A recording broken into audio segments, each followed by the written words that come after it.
I have a blog. So what, right? Everybody has a blog. But mine was inspired by the Rochester subway.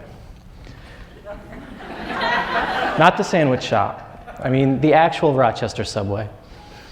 But I'm not here to give you guys a history lesson today about the subway. Just know that at one time we did have one, and we had a very large streetcar network, and really a world-class transit system. But by the 1960s, all of that was replaced, literally, with this, Interstate 490 and 590, which are very convenient. I love them a lot. But I'm not a transportation specialist or an engineer or even a historian. I'm a graphic designer, and I just thought it would be cool to be able to hang the story of the Rochester subway map on my wall, or the Rochester subway on my wall.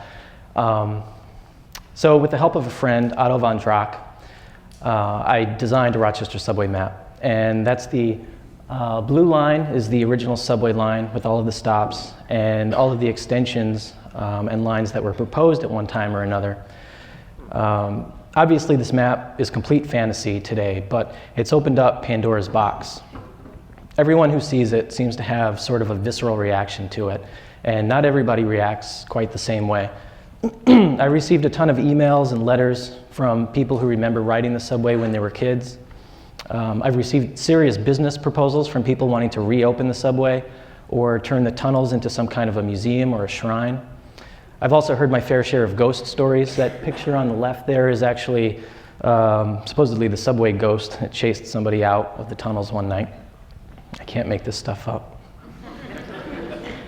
And I've also heard from a lot of people who say that this map has actually instilled a sense of pride in them for their hometown, as though somehow this fantasy map puts Rochester into the exclusive league of cities around the world with real, actual rail transit systems. But the true magnitude of this map didn't hit me until I started receiving hate mail. For example, Christine, and this is not actually Christine, but I like to pretend that that's what she looks like. Christine wrote me to say, "This city does not need another wacko liberal project to waste our tax dollars. We do not want your stupid bus station, we do not want a fast ferry, and we do not want a subway. Buy a SUV if you need a ride."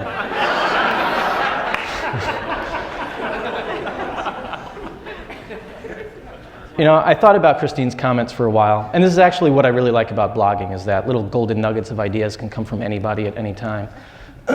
But I realized she's right, because if all I need is a ride, I should pay for it myself. I shouldn't expect you, the taxpayer, to pay for some wacko liberal project to cart me around town.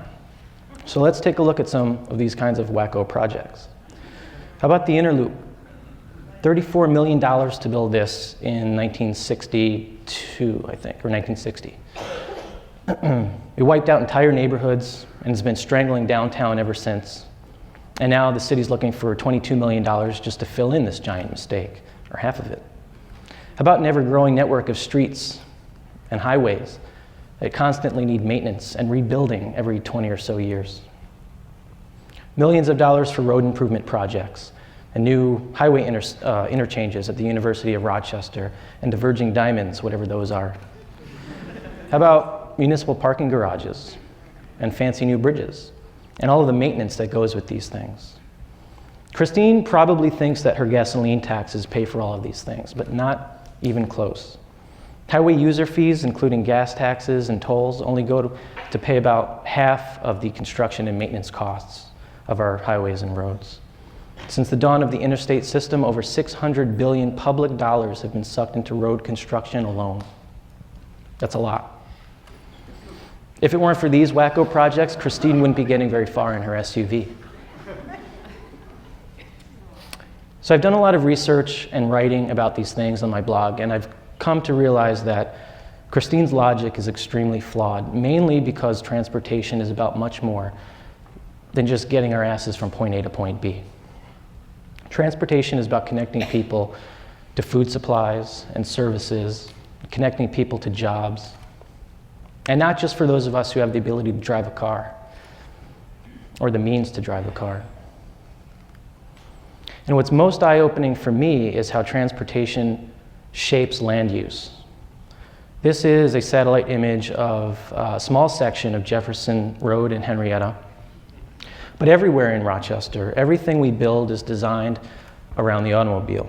Even so-called urban projects like College Town and Reconnect Square are designed either around a giant parking facility or in the center of a giant parking lot.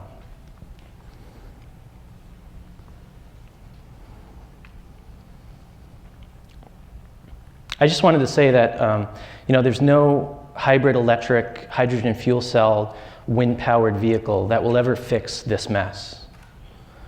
And mainly because 98% of Rochesterians drive everywhere. What's the problem with this is that, as James Kunstler often says, places like these are places that are not worth caring about.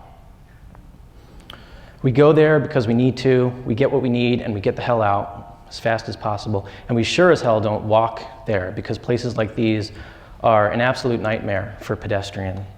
And Rochester has far too many of these places. One of the things I like to do on RochesterSubway.com is to show people local places that Rochesterians used to care about before we needed more space to park our cars. Places like the RKO Movie Palace in downtown Rochester. I can't tell you how many stories I've heard from people who say how magical this place was, watching a movie or a live show or Saturday morning cartoons with their family. But soon after we got rid of our subway and our streetcars, we began systematically removing places like this. And in 1965, this is what the RKO Movie Palace turned into, a place we could park our cars on top of. And just this past year, I spent a lot of time trying to save this old building. This was a 19th century brew house in the High Falls neighborhood. And believe me, underneath all the layers of yellow paint, it was truly a one-of-a-kind building. But it was actually more interested in saving the public space that was created by these buildings and their relationship to the street. So I did a Photoshop rendering using actual photographs of the property to try and show people the type of attraction and intimate public space that could have been created there between the Genesee Brew House Visitor Center on the left, the brew house across the street, and the entrance to the Future Garden Aerial Trail overlooking High Falls on the right. Unfortunately, I actually called this Rochester's historic Brewery Square, another fantasy, but the equity firm that bought this property thought that the building would actually create more value for them as a parking lot, and the mayor of Rochester and the zoning board agreed, so now this is what we have, a very historic empty lot. Over 60% of our downtown surface area has been intentionally wiped out and is being used for the sole purpose of parking our cars or storing our vehicles or whatever we're doing with them. How much city do you think can actually exist between all of the dead spaces on this map? You can see that the transportation choices we all make have a very real and lasting impact on our community.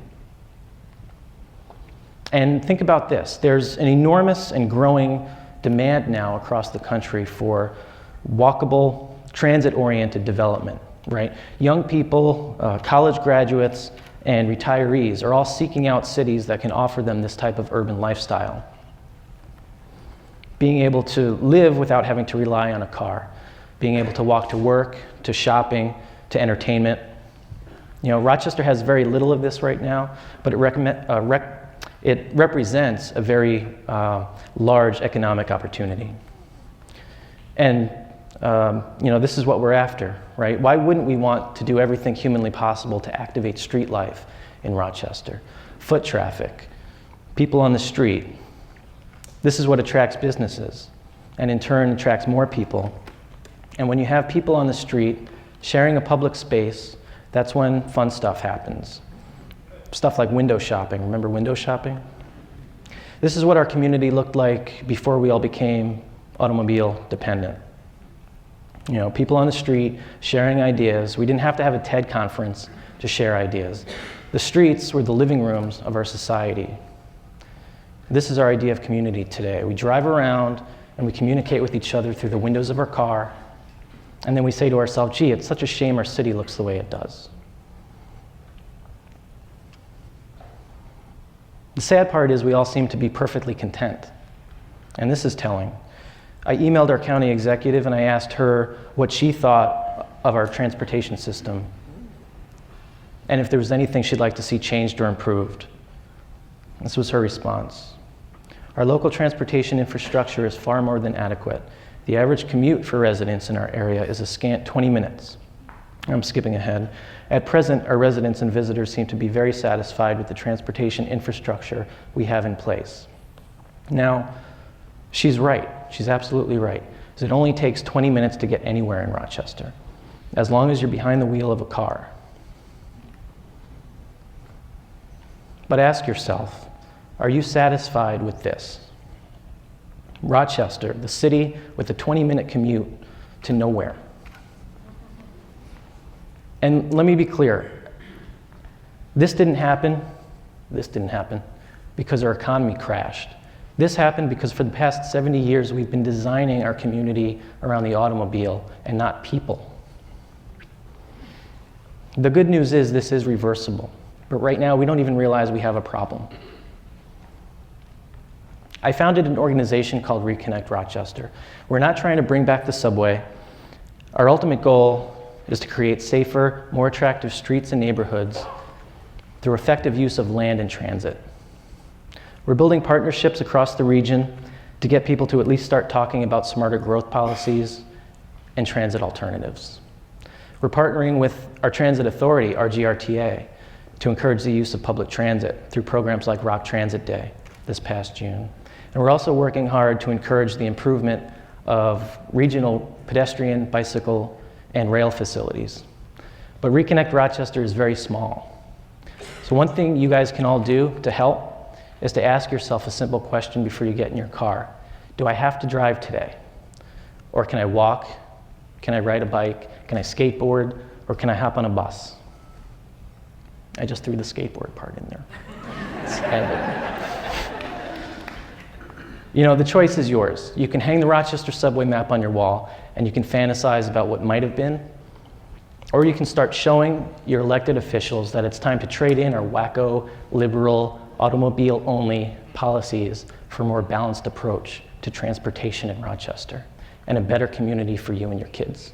Thank you.